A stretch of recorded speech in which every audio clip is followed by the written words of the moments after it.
Well, hello, everyone. Thank you for joining us today for another episode of Two Economists and a Lender, where we take a deep dive into those most important economic issues facing agriculture. I'm your host, Carly Jacobson. David Widmar and Brent Gloy are back with us here from Agricultural Economic Insights, along with our lender expert, Lindsey Haskell. She's a financial services officer out of Northeast South Dakota. I would consider today's topic, family living, to be somewhat of a challenging topic.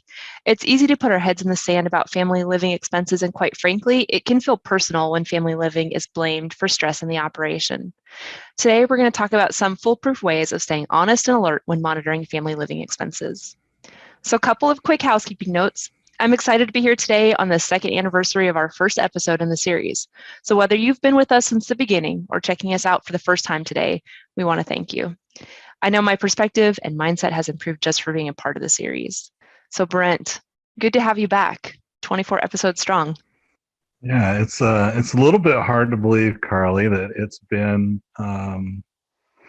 2 years since we first started doing this, and we have covered a lot of different topics over the years. And I must admit, this is one that I never really wanted to tackle because it's a hard one to talk about.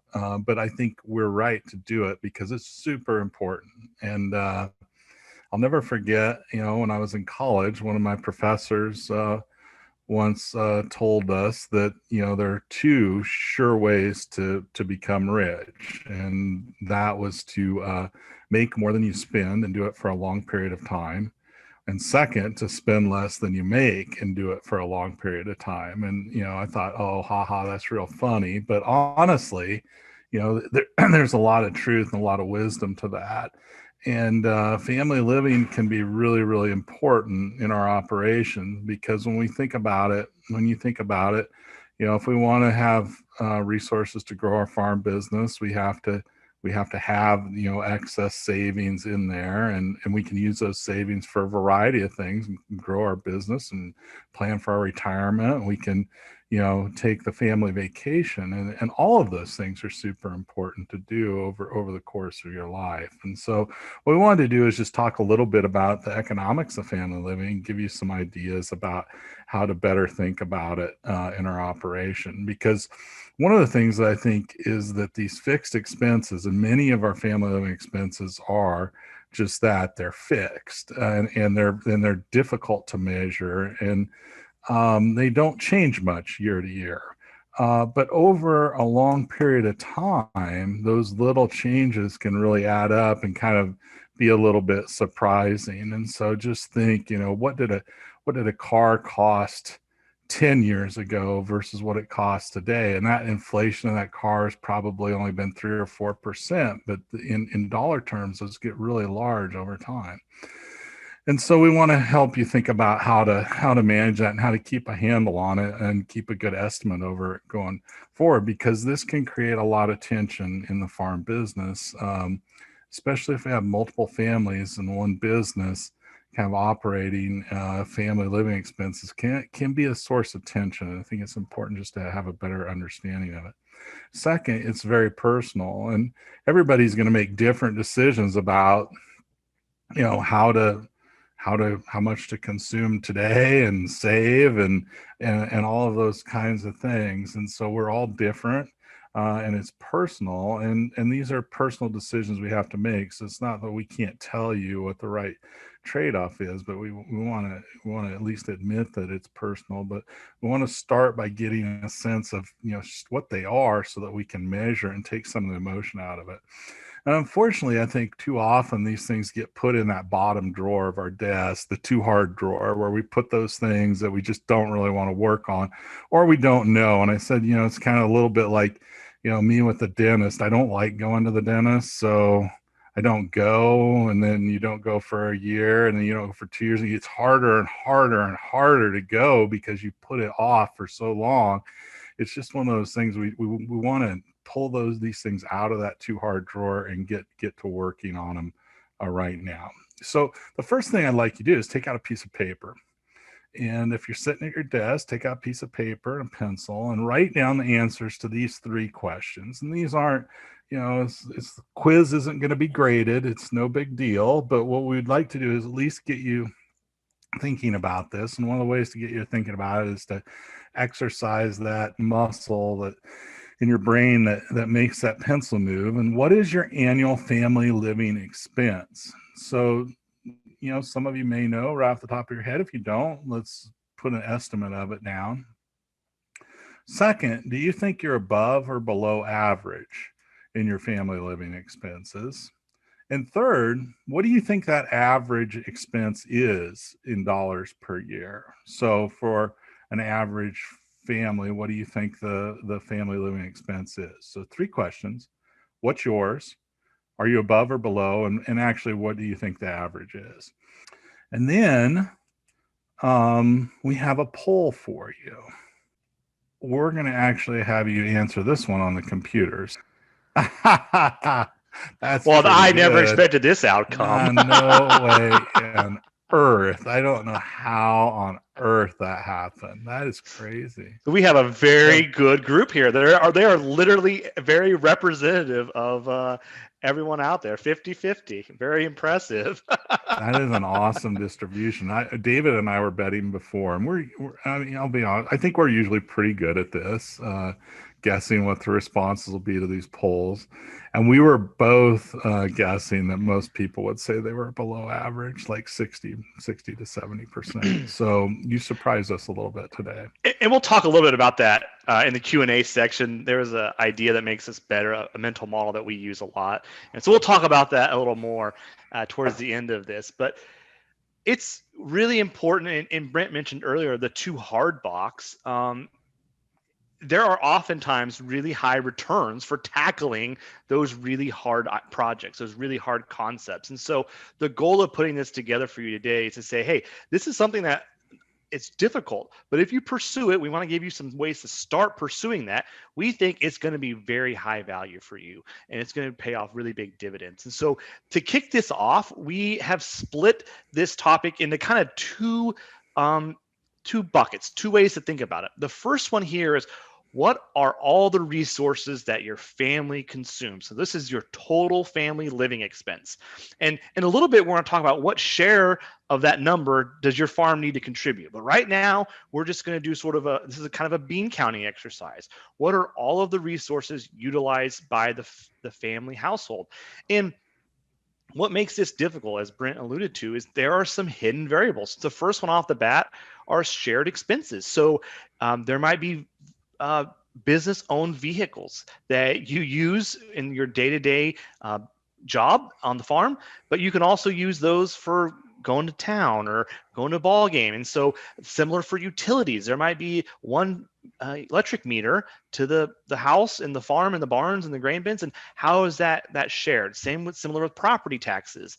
Then there's some of these even more hidden ideas. If you have off-farm income that could be contributing, such as health insurance or retirement, those can be another part of this variable or of this total family living expense that just is hard to really process and to take in. So what we want to encourage you to do is think about this much more than just the idea of take-home pay. There is a whole lot more that goes into this category than just what the net is after everything gets pulled out of that off-farm checkbook, or the actual transfer from the farm to the family itself. Now, to help you benchmark this a little bit, we've looked at those 2 data series. There's a lot of folks out there that track this, so hopefully this gets you started. But we want to give you a few ideas to get started. The first one is out of the Kansas Farm Management Association, and this is family living expense. So they've gone out and they've tried to capture, again, all the resources consumed by the family, and they have looked at this, and in 2020, the average was $72,000. And I would guess that a lot of you had written down, what do you think the average is? Something less than this. This seems like a really big number. But again, it has calculated all the things that we've talked about before. Now, there's one thing missing here, and that is the income tax component of this $72,000. So you would have to pay income taxes on all that $72,000. So this is actually maybe a little under if you needed to put this into your farm budget. So let's talk about the $72,000. Go ahead, Brent. I was just going to say, when you look at this chart, it's really quite interesting because this is one of those examples where we said, these little changes add up over time. And you see that back in 2000, those family living expenses were, let's just call it 35,000. Today, a little over 70,000. So, that's a big change. But honestly, that's only probably about a 3 or 4% annual increase, David, over that time period. 3.7. Yeah. So that's really not that big, that much of an increase, a little bit faster than inflation, but not a lot. And the other thing to notice, I think, is that big, it slowed down in 14 and 15 when we had, the rough years in the farm economy. Things have turned around in the farm economy a lot, as we talked about last month. We might expect those things to start sneaking up on us and increasing quite a bit here in the next few years. So it's something to just keep in mind, be aware of, that it's probably going to start sneaking up on you, and we want to pay attention to it. So the second thing I'll point out, Brent, is the value's gone up $10,000 just since 2010. And so this idea, the rate has slowed down. It's somewhere around 2% over the last decade, but it's still growing. And this idea that you might have done a really good job of calculating what that family living expense was a decade ago, and then you sort of walked away from it, and it has slowly worked its way higher. And this is true for everything that happens in our lives. The second thing I want to point out is that this is average across hundreds of families in the state of Kansas that belong in this association. And on average, there's about 3 members to the household here. So as you can expect, there is a big difference for how this might play out based on the number of family members you have or the number of children that you have. And so this is sort of a starting point to help you dive into this and to help you start thinking about it. And the follow-up that we're going to provide, the follow-up email has a link to this recording. We're going to share a few article that we wrote on our website that dives into these data just a little bit more. So help you sort through that a little bit in more detail. David, one question somebody asked, is that per person or for a family of 4? And I think it's family of 3, but it's a family of 3. So it's the average across all these members in this association, and on average they had 3 members in their household. So here's the second data set. It's similar. Okay, it's average across all these families. This is in Illinois, and here the average is $84,000. So I guess as I was looking at the data, I was like, man, 72 seems a little high, especially since we don't have taxes in there. So I went to look at another data set, and it's actually a little bit more, 84,000. Again, income taxes aren't included in this. But this data set gives us a look at what happens over a decade. Again, slow rates of change played out, about $10,000 of increase over a decade. But this data set also provides us a range here. So they've ranked everybody from high to low, and those in the top third had an average household expenditures of $144,000. Those in the lower third had $57,000. So there's a wide range here of how things play out. And it's interesting because we were talking about this as we prepared, and I looked at it. The number of family members doesn't really vary a whole lot across the average versus the top versus the lower. So this difference isn't necessarily driven by the number of household members. There's a lot of factors that play into this. So we wrote this article. We linked to it in that follow-up email so you can read a little bit more about that. So the next step here is to ask the question, what portion of your family living does the farm need to cover? And this is the relevant question when it comes time to make your budgets and your projections. This is what, as you think about, you're a business, and as you think about what are all the expenses that the business needs to cover, what portion of the family living does your farm need to cover? What is that expense? And when you think about it from the business perspective, this can be widely variable. And so if on one extreme, your farm can cover less than 100% of that total family expense that we saw before. So for example, if you need $80,000 a year, there's off-farm income that's helping meet all those needs, your farm might need to cover less than $80,000 per year. On the other hand, if maybe you're investing in some outside business or another type of activity, your farm could need to contribute more than 100% of that annual family living expense.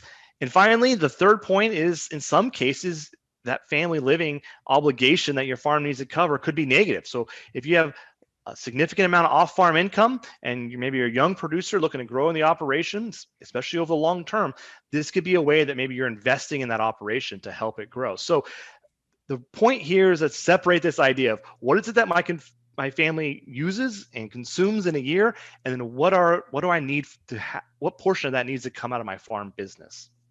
Continuing on this idea, this thought, there's a few other things we want to share here. Is your operation, when you think about the farm budget, you only contribute so much contribution margin. And contribution margin is the difference between all your revenue minus your variable expenses. And this is part of the budgeting process, but you have this money that is allocated, these earnings that are allocated to the contribution margin, which are the things that you can cover all your fixed expenses with. So family living is one of those, debt service, machinery expense. And the idea that we want to share here is that your operation has some amount of economic activity that it can generate. And we have to have a balancing act between family living and debt service and machinery. So the idea here is a similar size, similar demographic of operations could have a different family living and debt structure or machinery expense distribution based on how they allocate their needs. And so family living is up there with all these other topics we've done previous webinars on. So we have to consider family living in the context of what is it that the operation can generate and what are the other needs that the operation needs to generate as well. And the third point here, which is really important, is if we don't do a good job of calculating and managing it, it can become what we call a black hole calculation. So if we don't have a really good idea where our family living expense is, our lenders or our accountants, they can help us calculate this, but get your Schedule F and what are the profits that were generated by this operation, and you compare your balance sheets and your changes in your equity. If we don't know where family living is, there can be a gap between these variables and these balance sheets, these financial statements, and we get a black hole, which is what's missing. Why? Where's this missing equity or these missing earnings? And that could be a way that family living gets backed into, and that's not the way we want to approach this. There's this idea of what gets measured gets managed, and we want to make sure that we're managing this. And if we don't, it becomes a drain on our resources and our operation. And we got to have our finger on that. And we got to make sure we're keeping an eye on that. Yeah, and we can tell, I mean, it can help size our operation as well. So if we don't have enough contribution margin, one of the things to do is to increase scale and scope, but we'll come to that in a second. So a few additional considerations we wanted to share today are, this is a really important one. The first one is the goal here isn't to minimize the family living expense. There are some scenarios here where we just don't want to take this to the bare minimum. At some point, you should take the vacation and get away for a few days. But more than just that, there are other buckets of expenses here in the short run that can really help us down the road. So retirement, savings accounts, maybe a health savings account, or even a college savings account. These are all expenses that we might incur in 2021 that actually help us offset future expenses down the road. And retirement is a really important one to think about, because if we don't have a retirement, if we don't have a non-farm retirement account set up, that is implicitly saying the operation is going to need to generate and contribute to our family living expense indefinitely. Whereas a retirement account will help offset that as we get into the later years of our age. And so that's one way we can set that up. Same with college accounts. So we know that this expense might be coming. We can start spending today to offset that future expense.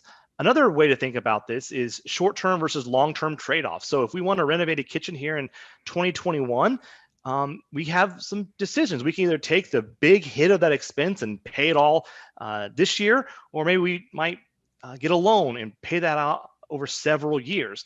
One of those really causes a spike in our family living expense for 1 year. That's maybe hopefully temporary. But then the other decision here is we're going to put ourselves on the hook for a payment into the future. And so we got to think about the implications of that. Step 3 is family living creep. This is the idea that we've talked about. Not only does that sort of inflation over decades come into play, but there's also this creep that comes into play as our lifestyles change. So I think the best example here is thinking about the next generation. So they might graduate high school or college, and they're using a farm vehicle. They're maybe still on their parents' health insurance. They got a modest home in town that they're renting, kind of a paddle pad, and they really just need $20,000 or $30,000 a year in walking around money, and that might work in your farm budgets today, and that might actually work really well. But we got to think long term that this sort of low cost of living situation when you're 20 or 24 might not be sustainable as you start to get more family members and start to get older. Also keep in mind the income tax piece that we talked about. And finally, to reemphasize this idea of take-home pay logic, this idea of if we're thinking about, do I keep my job in town or do I get this money from the farm? We got to look beyond just the take-home pay. There's other factors contributing more than just the salary on a monthly basis. So we put together a little checklist here, and this to get you started. And Lindsey's going to join us, our lender expert this month. And she really helped us for this first one. It's to separate the accounts, maybe separate the checking accounts and the credit cards. So we're going to talk about this a little bit with her. Then there's track family living. So get started tracking it right away. And then finally start to plan for the future. So with that, we're going to jump over and have Lindsey join us here for the expert portion of our conversation. Lindsey, thank you so much for helping us prepare for this. Yeah, you bet. Thanks for having me. So tell us a little bit about yourself. I know you're from South Dakota, but tell us a little bit about some of the hats you wear. I am a mother of 3. I'm also involved in my family's castrating and cow-calf operation. This is my 15th year as an ag lender. So I sit on both sides of the desk. Family living is just a really interesting topic to me. I started tracking my own family living about 4 years ago and was kind of physically sick when I ran the report the first year. It just takes a lot of money to live and raise kids. So this is something that I've really honed in on and tried to manage. And especially as a lender, this is something that when we do reviews and we put projections together, we try to make sure we're accounting for this. We want to set producers up for success. And it's just been a really challenging piece. It's kind of surprising, isn't it, when you really start looking at it, the numbers kind of blow you away a little bit. And I think it's not necessarily bad. It's just, it's more, I think, than a lot of people think. Yes, it is. It is. So Lindsey, I have a question on that idea is, what do you think makes it so difficult for producers to start to calculate that or start to manage that a little more closely? Well, I think it's kind of almost a human behavior thing, and it's an emotional topic. I will tell you, when you sit down with, say, a husband and wife and you start doing these things, or say you're just sitting down with one of them and trying to do these things, one might not necessarily know, what the grocery bill is, and one might not necessarily know how much car insurance costs. And so sometimes we have to have a bit of, coming together and more open communication and discuss topics that aren't really fun to talk about.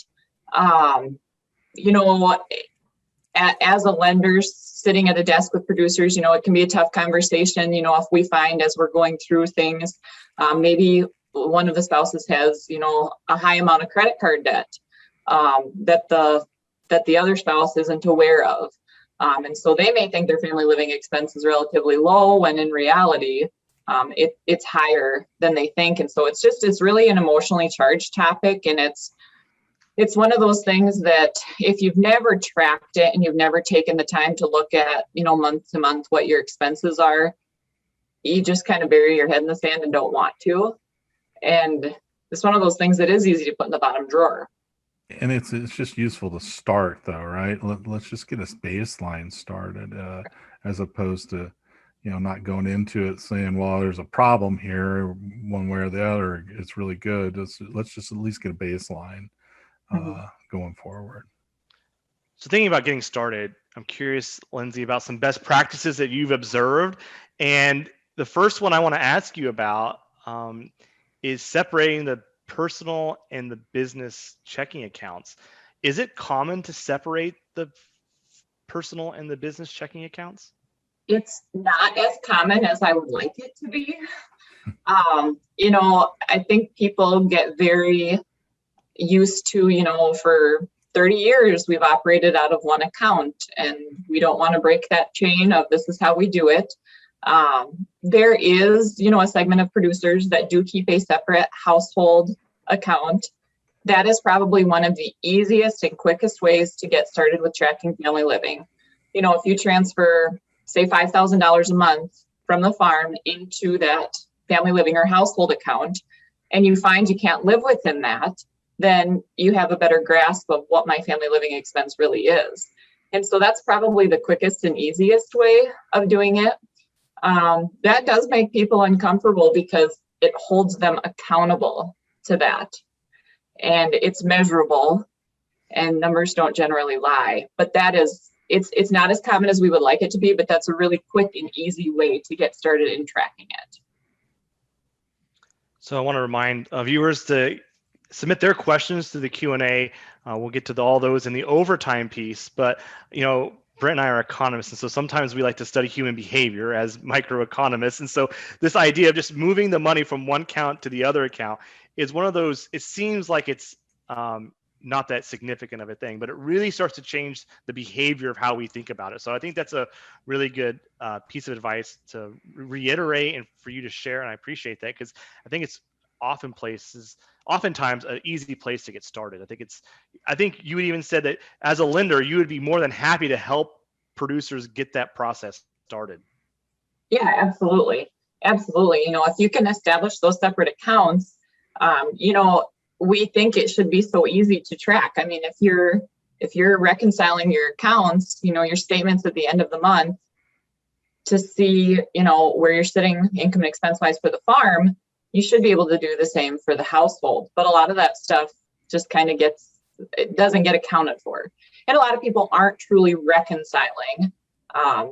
So there's a little bit more sophisticated bookkeeping that can go along with it, which isn't really fun and which takes time. But it's really a good exercise in knowing where you're at, especially if you are struggling a little bit financially, and if there could potentially be a size and scope issue with your operation. 150 cows and 400 acres, just isn't probably enough to support a family of 5. And that's where it becomes really challenging. It may have been that way 20 years ago, but today, the size and scope of that just isn't enough. And so then we look at, are some of these producers underemployed?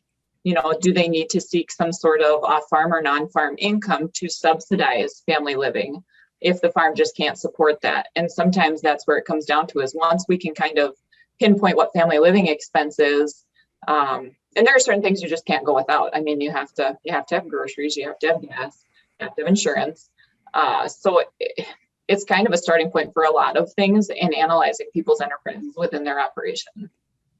Well, that's great. I appreciate that's you sharing all those best practices. So, all right. So Brent's going to look through the questions and get that lined up for us. But I wanted to follow up on what we started with earlier. It's this idea that makes us better, which is some mental models that Brent and I rely on a lot. We write about these on our website from time to time. But there's this thing called the above average effect, or maybe we are more familiar with this from the Prairie Home Companions Lake Wobegon effect, where all the children were above average. And so the idea is it's very common to survey humans about above or below average, and our minds are very flattering to ourselves, and that's a good thing, but we just have to recognize that. So it's very common to see a survey of Americans, and they say, do you think you're going to eat healthier than average or less healthier than average? And they'll say, oh, I'm going to be better than average. And so this is a very common observation and phenomenon. Apparently not for this group of listeners today or viewers today. I've never seen it split 50-50 like that. But why is this important? Because if we really want to make significant improvements and progress, we can't let this above average effect or this above average bias get in our personal way of making meaningful improvements. So this is why I want to put this this webinar together for this topic. It's true across every aspect of our operations and our personal life, but I think this is an interesting effect that we just got to be aware of as farm managers, and we want to make sure it's sort of one of those red flags that come up. Like when we say, like, oh yeah, I think I'm beating the average. Well, let's verify that with some data. And that's what we hope to do today with the family living. So Lindsey, I want to get to my my last question here. It's a question I try to get everybody asked. It's the billboard question. So if you could share a piece of advice on a billboard for thousands of producers to see, what would you like that billboard to say? Oh, that's a tough one.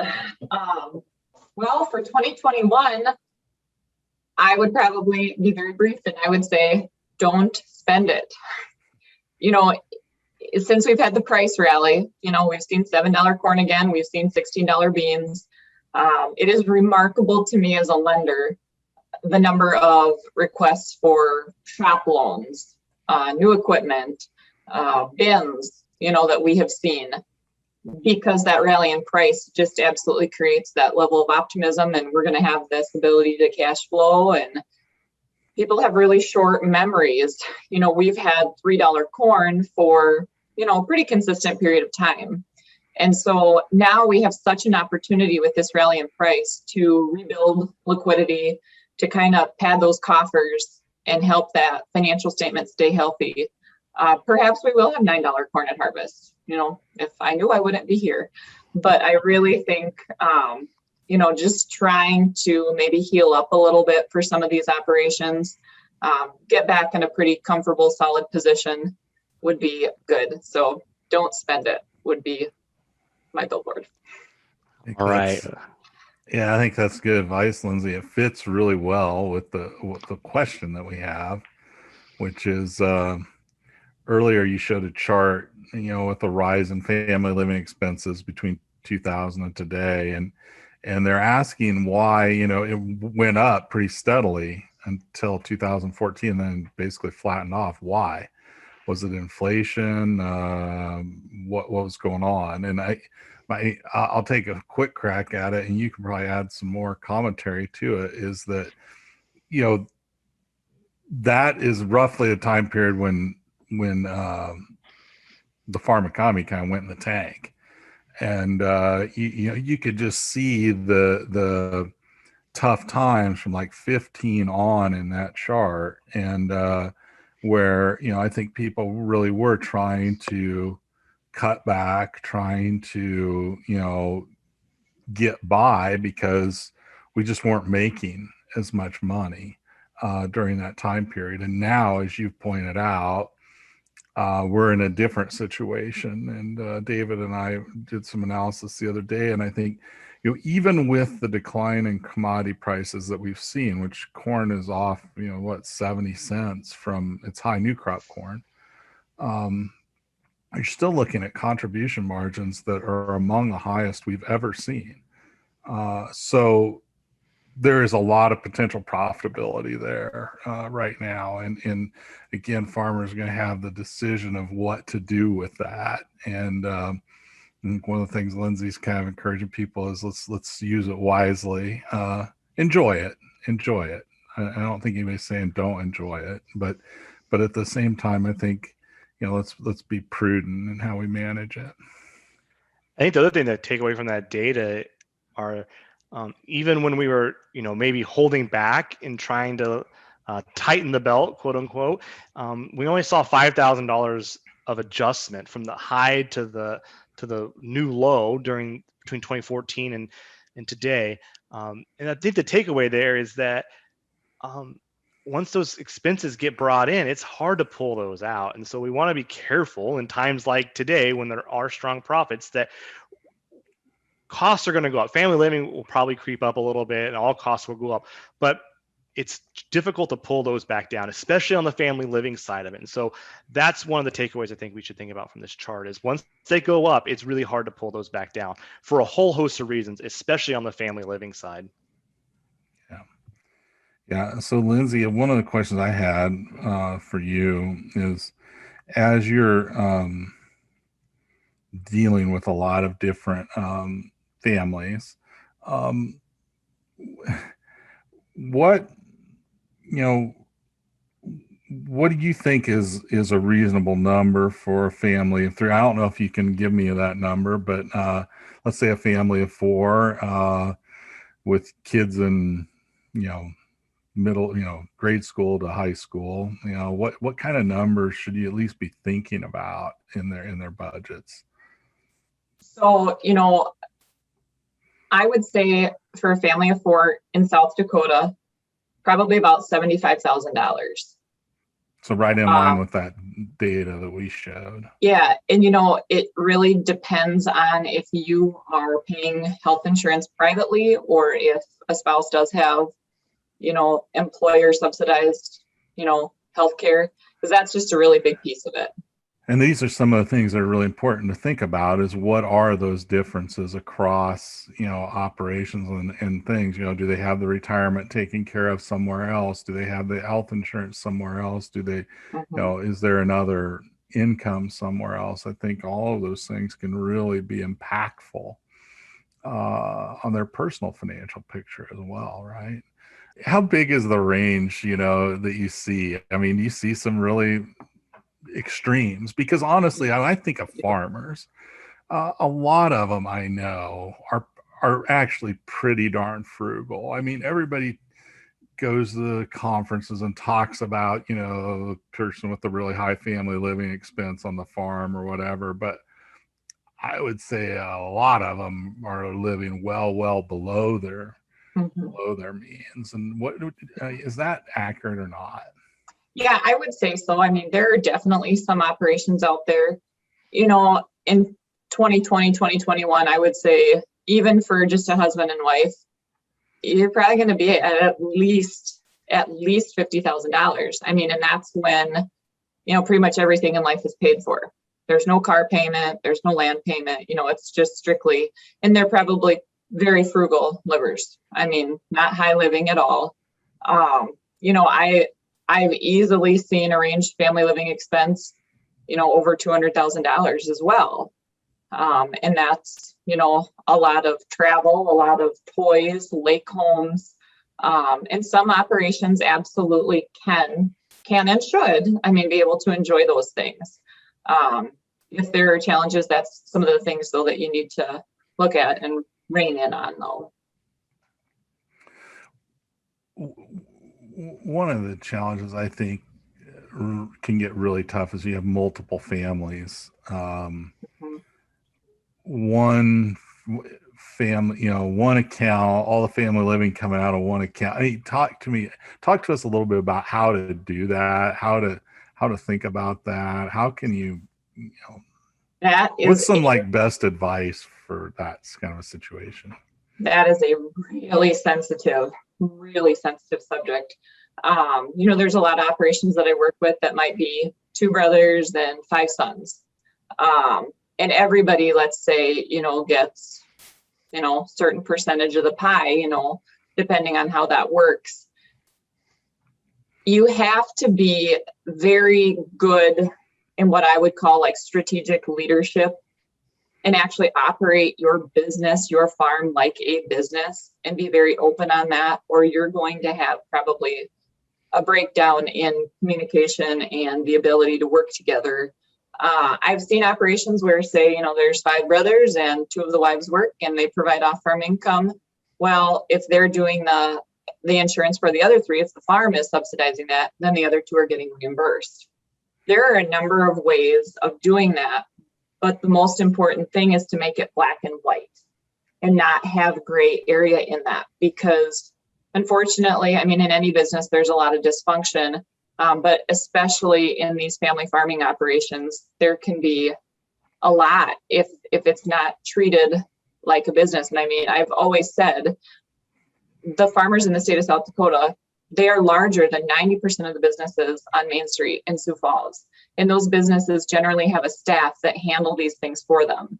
And so we have these producers that are wearing the hat of agronomist, vet, mechanic, PR, HR, and they're trying to do all of these things. And it's really important that we operate these farms like businesses and don't just treat it as a lifestyle.